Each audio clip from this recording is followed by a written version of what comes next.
Социалдык фондко чогулган акчаны мамлекеттик ипотекалык компаниянын төлөмдөрүн аткаруу үчүн алса болобу? Бул маселе акыркы учурда социалдык түйүндөрдө жалпы коомчулук арасында негизинен талкууланып аткан, ошол эле учурда коомчулуктун маалыматы, кабардар болбой жаткан негизги маселелердин бири. Мындан улам биз бул маселени маанилүү маекке алып чыгууну туура көрдүк. Бүгүнкү чыгарылышта биз дал ушул маселенин айланасында сөз кылмакчыбыз. Суроолорубузга мамлекеттик ипотекалык компаниянын өкүлдөрү, ошондой эле социалдык фонддун өкүлдөрү жооп бермекчи. Тааныштыра кетсем, социалдык фонддун башкармалыгынын башчысы Жеңиш Мукамбетов, ошондой эле мамлекеттик ипотекалык компаниянын сатуу бөлүмүнүн башчысы Таалай Оморов. Саламатсыздарбы? Биздин студияга кош келипсиздер. Урматтуу телекөрүүчүлөр, ошондой эле биздин берүүгө сиздер дагы катышсаңыздар болот. Ал үчүн 670476 Бишкек шаарынын кодун терүү менен телефон байланышка чыгып суроо узатсаңыздар болот. Андан тышкары WhatsApp мобилдик тиркемеси аркылуу 0550 30 01 42 номерине өзүңүздөрдүн кызыккан суроолоруңуздарга узатып жооп алсаңыздар болот. Негизинен эки адис тең эле бардык суроолорго жооп берүү компетенттүү адистер десек болот. Андыктан жалгыз эле бул маселе эмес, жалпысынан социалдык фонд ошондой эле ипотекалык компаниянын суроолоруна жооп берүүгө ыйгарым укуктар жетет, компетенттүүлүгү жетет деп айта алабыз. Алгач ушул мен жогоруда айткан социалдык фондко чогулган акчаны ипотекалык компанияга, ушул ипотекага төлөм жүргүзсө болобу деген маселе. Жеңиш Уркалиевич, сизден баштасак туура болот го. Кандай шартта бересиздер, кандай эсептелет, кимдер ала алат?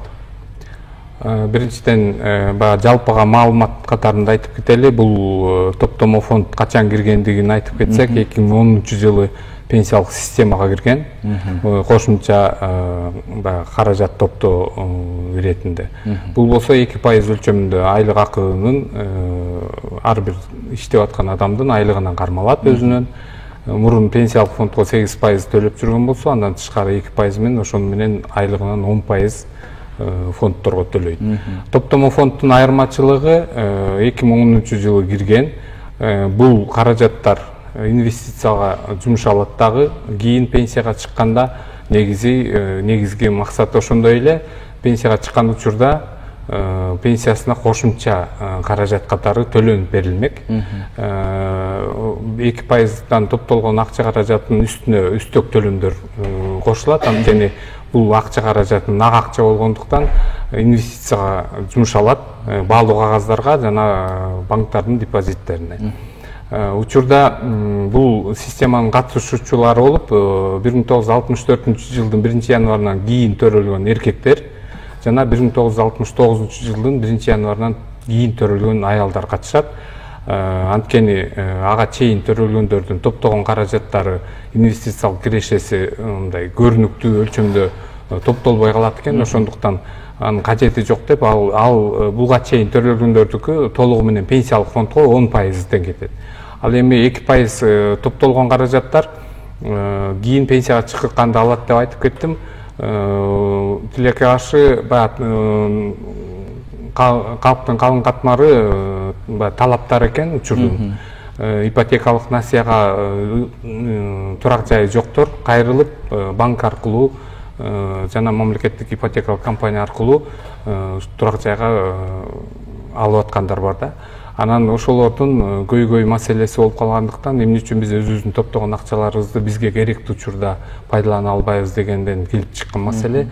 Өкмөттүн токтому менен 19-жылы банктардын биринчи баягы первоначальный взнос деп коет эмеспиз, ошону жапканга 50 миңден ашык каражат топтолсо, алганга укук берген 2020-жылдын январынан баштап. Быйылкы жылдын 6-июндан баштап кошумча киргизилди.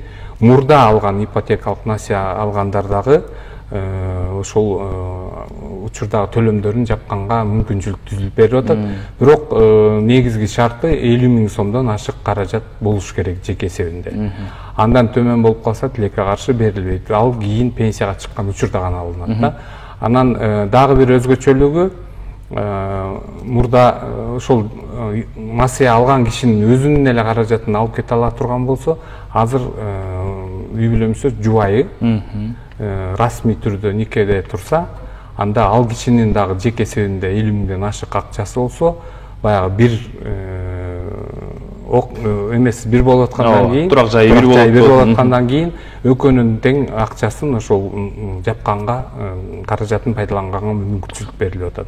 Андан башка жакын туугандаргачы? Жок, андай неме жок. Анткени бул баягы максаттуу фонд болгондуктан ар бир жаран өзүнүн пенсияга чыккан учурда гана ала турган мүмкүнчүлүк болчу. Анан айта кетсек, негизи бул фонддун акчасы пенсияга чыккан учурда төлөнөт.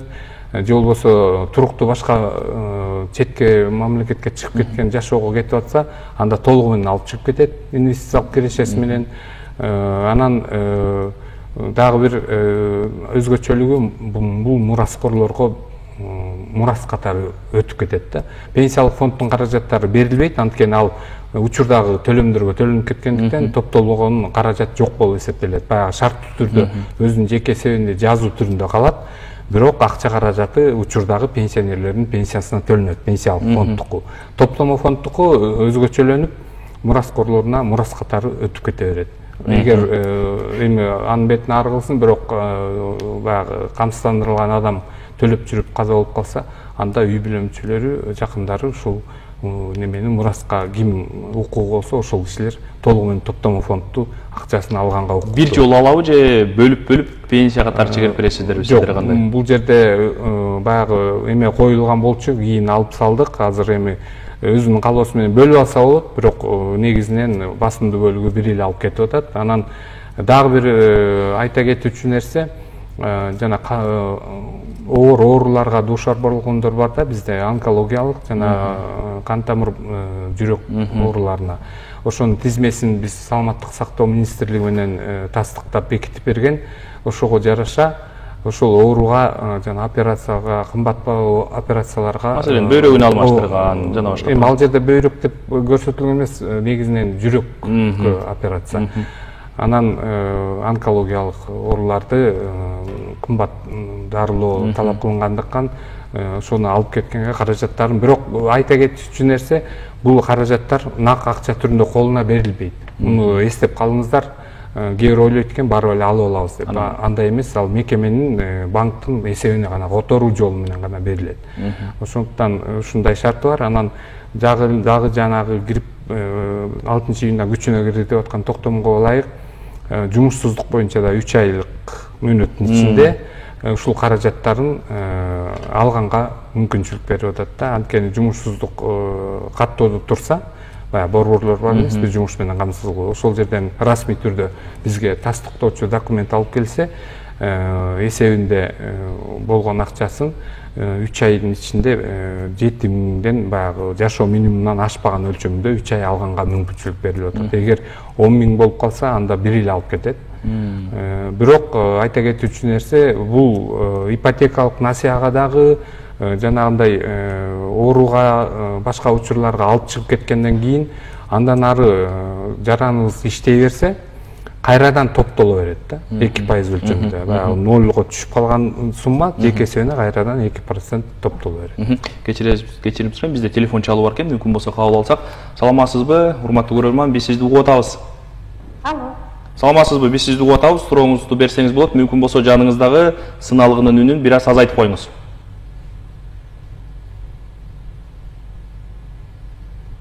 Көрөрман, биз сизди угуп атабыз.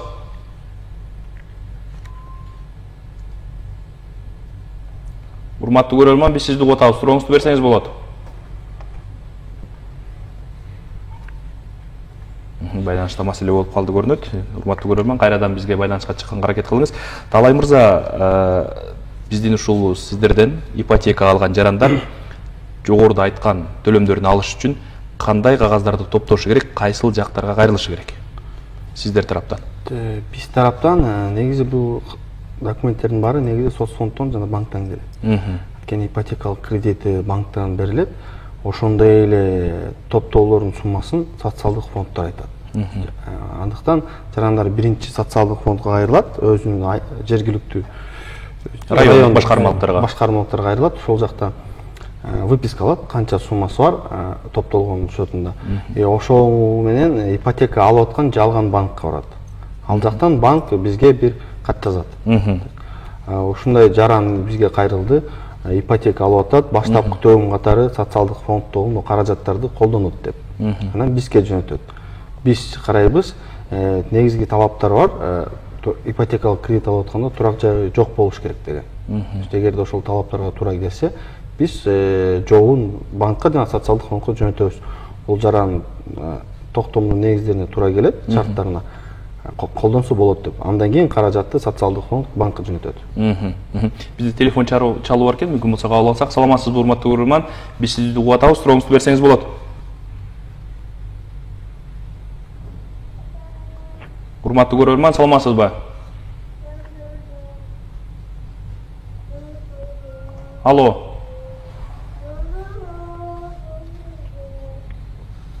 Байланыш болбой жатат окшойт. Ал эми буга чейин ипотека алган жарандарчы? Алардыкы деле ошондой. Биринчи социалдык фондко барып кайрылат, каражаттын суммасын алат. Ошол выписка менен барып банкка кайрылат, ипотека алган банкка барат. Ошол банктан бизге кат жөнөтөт, бирок катта жазат. Бул жаран будан мурда ипотека алган, негизги карызынан жана төлөгөнгө колдонот деп. Биз кат жазат, биз карайбыз, текшеребиз. Эгерде мурда ипотека алып аткан учурда турак жайы жок болсо, тастыктап туруп, социалдык фондко жөнөтөбүз. Социалдык фонд каражатты банкка отурат. Банк болсо кредиттин калдыгынан негизги карызынан азайтып коет. Ушул жерде бир маселе, ушул социалдык фонддон топтолмо фонддогу каражатын алып аткан жарандар, маселен бир 100 миң болду дейли, топтолгон акчасы. Айына бир 20 миңден төксө 5 ай болуп атат да, 5 айдыкын жаап атат. Ошону 5 айга жаап салып бир 5 ай тынып алса болобу же болбойбу? Негизги суммага кошулуп кетеби? Көбү ушундай ойлоп атышат негизинен. Негизинде токтомдо жазылган алдын ала төлөө үчүн. Демек, алдын ала төлөнөт. Негизги карызынан алынат. Негизги карызды гана азайтып коесуздар, ал эми ай сайын төлөп аткан азайып калышы мүмкүн. Ооба. Албетте негизги карыз азайганда ай сайынкы төлөмдөр азаят. Бир нерсе кошумча кылып коеюн, баягы кийин алгандардыкы калдыгын банктан бизге тастыктап берсе, эсебиндеги акчадан андан ашык берилбейт да. Мисалы үчүн өзүнүн эсебинде сиз айткандай 100 миң акчасы болсо, калдыгы 30 миң эле болсо, биз 30 миңин гана которобуз, калганы пенсиялык топтогу фонддо тура берет, пенсиялык жаш курага келип, укугу келгенче. Сиздер ушул сиздерден ипотекалык насыя алып аткан жарандарга бул тууралуу маалымат бересиздерби? Кайсыл жактардан? Себеби коомчулукта көбүнчө кабардар болбой жатат жарандардын көбүчө. Албетте, бул тууралуу маалымат биздин сайтта жайгаштырылган. Ипотекалык кредит шарттарынын арасында жазылган. Эгерде баштапкы төлөм жок болгон учурда кошумча күрөө койсо, жана социалдык фонддо топтоолорду колдонсо болот деген маалымат жазылган сайтта. Ошондой эле учурда биз сайттагы маалыматты Facebook баракчабыз бар, Facebook баракчасына жайгаштырып турабыз. Суроо бар экен, мүмкүн болсо кабыл алсак. Урматтуу көрөрман, биз сизди угуп атабыз, сурооңузду берсеңиз болот. Урматтуу көрөрман. Алло, саламатсызбы? Саламатсызбы? Биз сизди угуп атабыз, сурооңузду берсеңиз болот. Алло. Угуп атабыз биз сизди. Кутлан күнүңүздөр менен. Рахмат, угуп атабыз. Атым болот. Угуп атабыз сизди. Суроо берейин дедим эле. Берсеңиз болот. Ипотекалык компания тууралуу.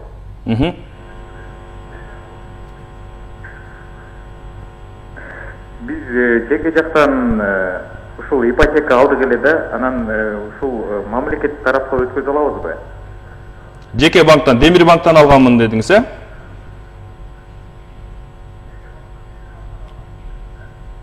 Жок, Халык банктан. Халык банктан. Суроо түшүнүктүү болду окшойт. Ушундай эле маселе көпчүлүктө болуп атат. Керемет банктан алып алып дагы пайыздары түшүп, мамлекеттик банктарга которолбой аткан учурлар дагы бар да. Негизин белгилеп кетели. Мамлекеттик турак жай аркылуу өлкөдө негизи ипотекалык кредиттерди банктын бардыгы берет. Бирок биздин компания мамлекеттик ипотекалык кредиттерди берет. Мамлекеттен каржыланган. Демек, бул программанын алкагында берилген. Башка банктар берген кредиттерди биз программага бүгүнкү күндө киргизе албайбыз. Канча банк катышат бүгүнкү программага? Бүгүнкү күндө азыр 3 банк аркылуу берип атабыз. Бул Айыл банк, РСК, Бакай банк. Жаңыдан ипотека алам деген жарандар биринчиден биздин сайтка катталып, ипотека, то есть турак жай программанын тизмесине кирет, андан кийин банктарга айрылат. Керемет банк бул программага катышпайт. Пока катышпайт. Бүгүнкү күндө ушул топтолмо фонддогу каражаттарын канча жаран алды? Азыркы күндө биздин маалымат боюнча биринчи төгүндөрдү 200гө жакын адам өзүнүн укугун пайдаланды. Ал эми мурда алган суммаларды жабыш үчүн бир 70 адам пайдаланды. Бирок учурда айта кетишибиз керек, биздин региондордон дагы кайрылуулар түшүп атат. Бирок мамлекеттик ипотекалык компаниянын региондо өкүлчүлүктөрү жок экен, анан булар аркылуу документация келип атат. Ошондуктан бир аз кармалып калып атат. Так бизге түшкөн бардык чечимдер банктыкы, бул жактыкы келгенден кийин бизде кабыл алган күнү 1-2 күнүн ичинде эле которуп берип атабыз. Ал эми ипотека алгандардын статистикасы кандай? Акыркы 5 айдык негизинен жалпы программа башталгандан бери анан пайыздык көрсөткүчтөр канчага чейин түштү? Бүгүнкү күндө мамлекеттик ипотека 2 багытта берилет. Бул бюджеттик мекемеде иштеген жарандарга, экинчиси бардык жарандар үчүн. Бюджеттик мекемеде иштеген жарандарга үчүн жылдык 4% менен 25 жылга чейин берилет. Ал эми бардык жарандарга 8% менен 25 жылга чейин берилет. То есть жалпысынан мамлекеттик ипотекалык компания иштегенден бери 6800 жаран 9 миллиард 700 миллион сомго турак жайлуу болушту. Жанагы жалпы жарандар 8% менен алып атпайбы? Кийин түшүшү мүмкүнбү же түшүшү мүмкүн эмеспи? Пайыздык чең түшүү боюнча бул экономикалык абалга жараша болот. Белгилеп кетели, мамлекеттик жеңилдетилген ипотекалар берилип баштаганда эң башында пайыздык чендер 12 жана 14 болчу. Азыр 4кө чейин түштү. Азыр 4кө чейин түштү. Бардык жарандардыкы 8%га чейин түштү. Экономикалык абалга жараша. Кезекте тургандардын саны канча бүгүн? Кезекте тургандардын саны да көп. Бүгүнкү күндө банктарда 540 адам документ тапшырып турак жай издеп атат. Ошондой эле 3700 адам андан кийин күтүп атат каржылоону. Кезегин күтүп атат. Быйылкы жылдын эсебинен алгандардын саны канча болду? Быйылкы жылдын эсебинен 640 жаран 1,5 миллиард сомго кредит алышты. 640 жаран. Ушулардын көбү эми баягы мамлекеттен айлык алып аткан муниципалдык мамлекеттик кызматкерлер да. Ушунун баары жанагы төлөмдөрүн ала алышат. Болгон жанагы шарт аткарылса 50 000 сомдон жогорураак болсо суммасы. 50 000ге жетпеген топтолгон каражатты башка учурларда ала алабы? Ипотекага эмес. Жогоруда айтып кеттим, жана оору андай шарттарда ала берсе болот. Ала берсе болот. Анан эки жака чыгып көчүп кетип аткандар толугу менен алып кетет. Каза болуп калса үй бүлө мүчөлөрүнө төлөнөт. Бизде суроо бар экен, кабыл алсак. Урматтуу көрөрман, саламатсызбы? Биз сизди угуп атабыз. Сурооңузду берсеңиз болот. Урматтуу көрөрман, саламатсызбы?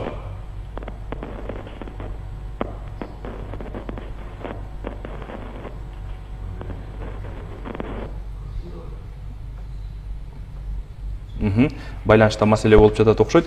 Дагы бир маселе, бул баягы жалпы биздин пенсионерлерге тийиштүү болуш керек. Быйылкы жылдын эсебинен пенсияларды көтөрүү маселеси жакынкы планда кандай, Жеңиш Уркалиевич? Бул негизи мыйзамда каралган. Биздин башкы пенсиялык мыйзам бул мамлекеттик пенсиялык социалдык камсыздандыруу жөнүндө мыйзам. Ошонун 7-беренесине ылайык жыл сайын пенсиялар орточо айлыктын өсүшүн, инфляциянын эсеби менен ошону эсепке алуу менен көтөрүлүп туруш керек. Күзгү айларда биз пландаштырып атабыз. Азыркы күндө жарым жылдыктын баягы камсыздандыруу төгүмдөрүнүн топтолушуна жараша негизи бюджетте жылдын башында каралат, анан баягы такталып, күзгү айларга буюрса көбөйтүүнү карап атабыз. Бирок кандай механизм менен канча суммага деп азыр айтыш кыйын, анткени жарым жылдыктын жыйынтыгын карап көрүшүбүз керек дагы. Бирок белгиленген бюджетте каралган каражаттар бар.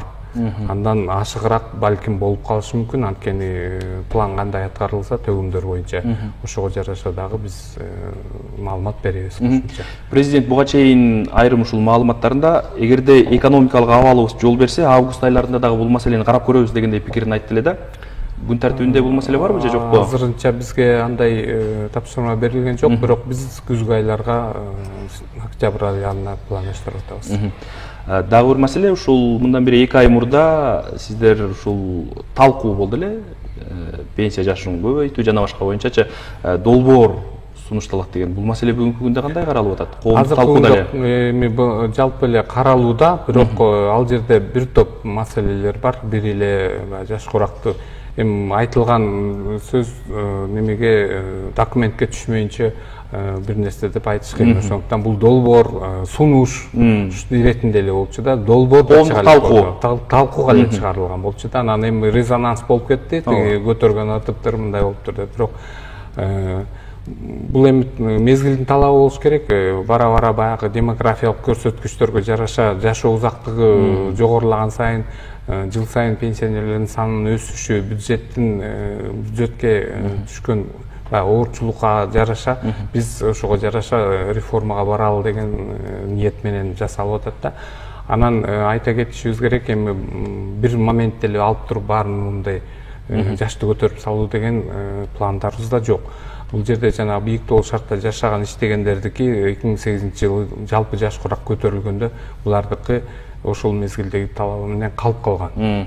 Бизде телефон чалуу бар, мүмкүн болсо кабыл алсак. Урматтуу көрөрман, биз сизди угуп атабыз. Саламатсызбы? Сурооңузду берсеңиз болот.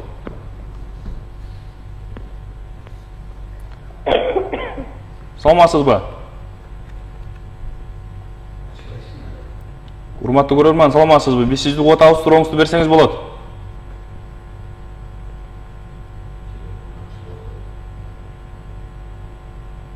Урматтуу көрөрман, саламатсызбы? Биз сизди угуп атабыз.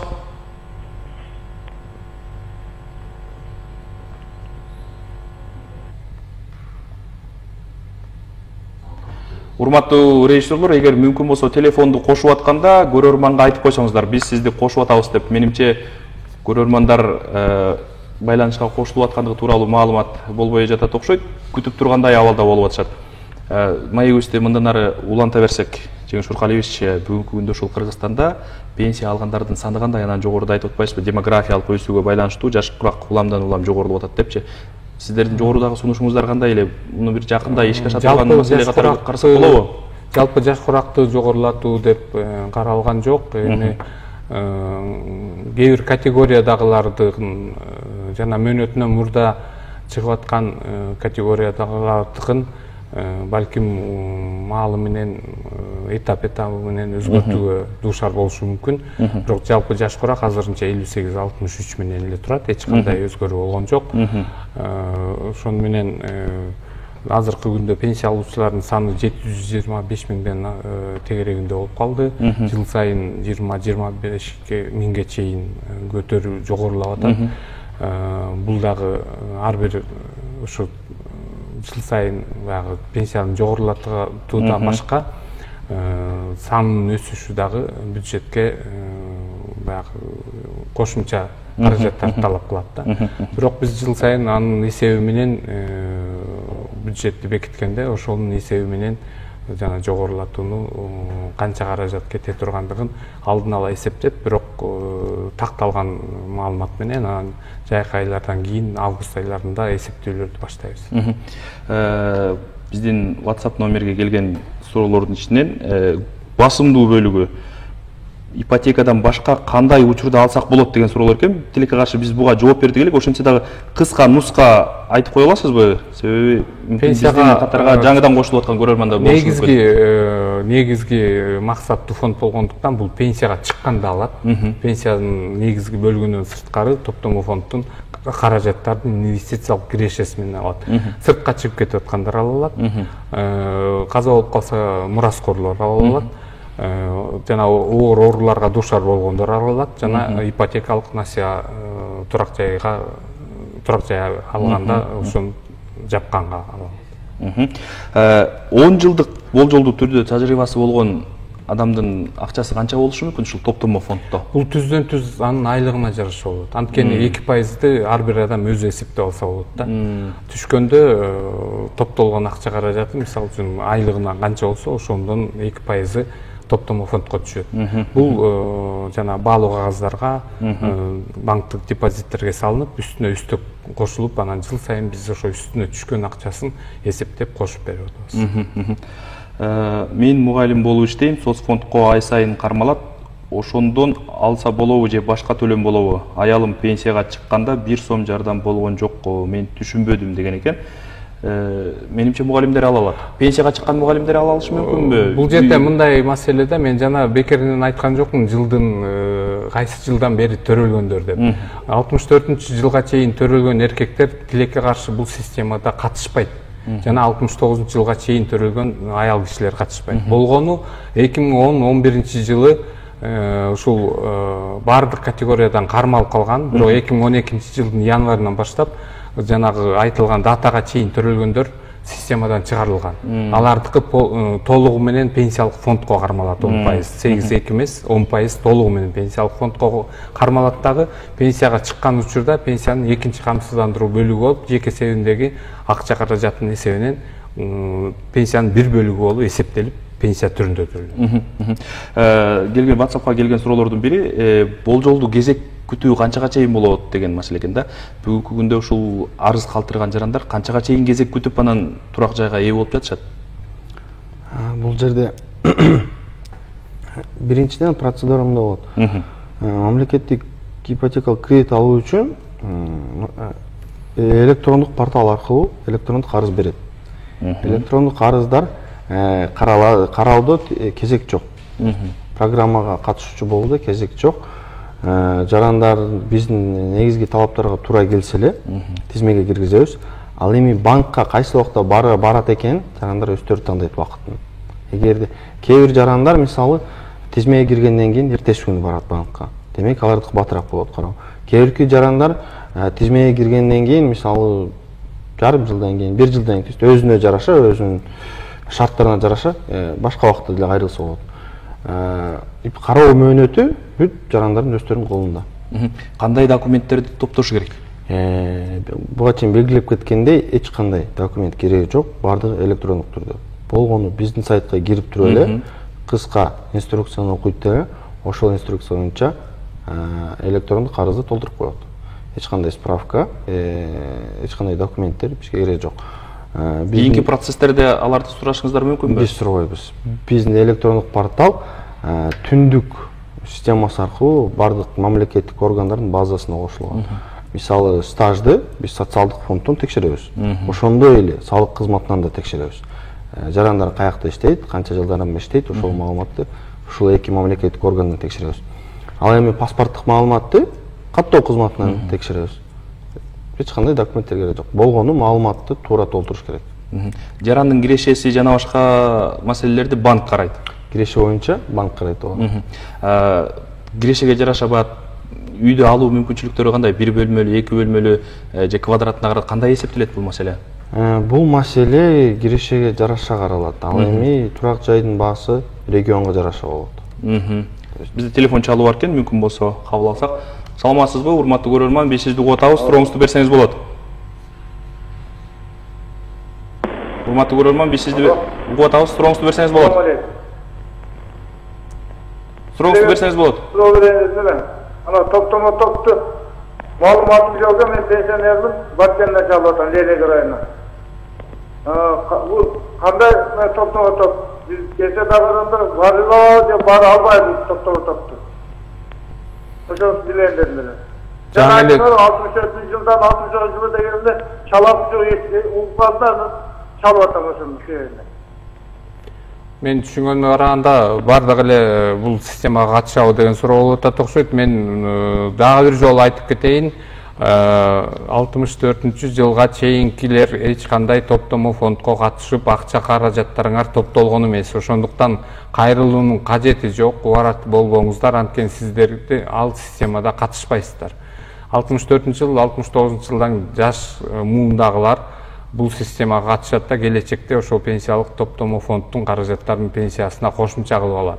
Анткени эмне үчүн 2012-жылы чыгарып койгонбуз, анткени баягы пенсия жаш курагына чейинки бир аз калган убакыттын ичинде топтогон каражаттары көрүнүктүү бир киреше алып келбегендиктен анын кажети жоктугундан биз экинчи камсыздандыруу бөлүгүнө кошумча кылып эле ошол жактан жыл сайын индексация кылганда ошондой эле киреше алып келет экен. Ошондуктан булар 12-жылы чыгарылып салган. Ушул топтомо фонддогу каражатын алуу боюнча банкка кайрылгандардын арасында, социалдык фондко кайрылгандардын арасында биздин кесиптештер дагы болду. Алар айтып атат, ушул 2010-жылдан берки гана каражаттарды эсептейт экен дейт да. Ушул боюнча маалымат бере аласызбы? Анткени системага бул компонент 2010-жылы гана кирген. Ага чейин жок болчу бул топтомо фонд.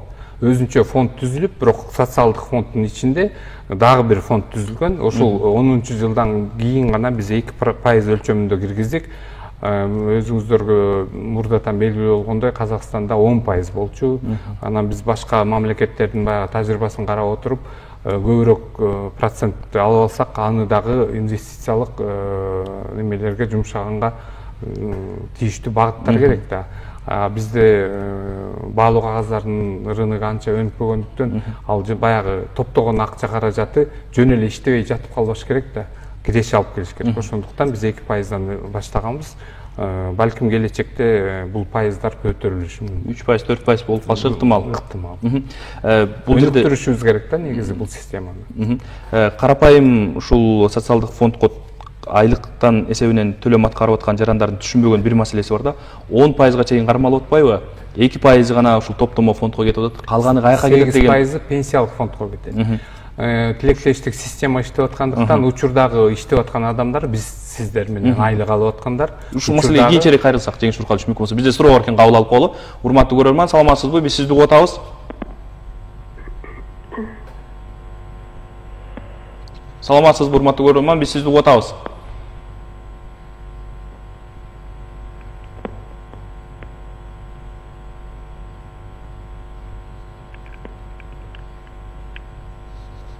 Урматтуу көрөрман, биз сизди угуп атабыз. Сурооңузду берсеңиз болот.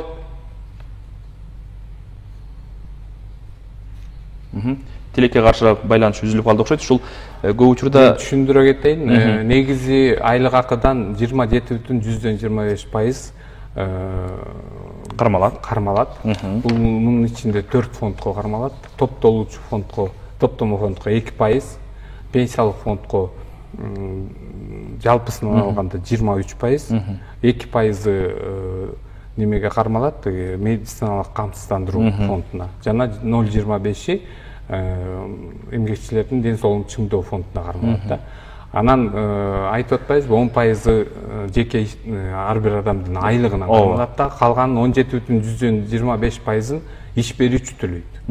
Ошол кызматкер үчүн. Анын ичинен 17,25-ин ичинен 2% милдеттүү медициналык камсыздандыруу фондуна, 0,25 жанагы эмгекчилердин ден соолугун чыңдоо фондуна, 15% пенсиялык фондко, 3% ошонун ичинен тилектештик фондуна. Бул тилектештик фонддун каражаттары жана орточо жашоо узактыгы деп 75 жыл деп атпайбызбы? Ошондон ашыгыраак жашаган же болбосо эрте топтомдору аз болуп каза болуп калгандардын үй бүлө мүчөлөрүнө пенсия чегерүүдө, майыптык пенсияларды чегерүүдө ошол жактарга жумшалат да, 3%.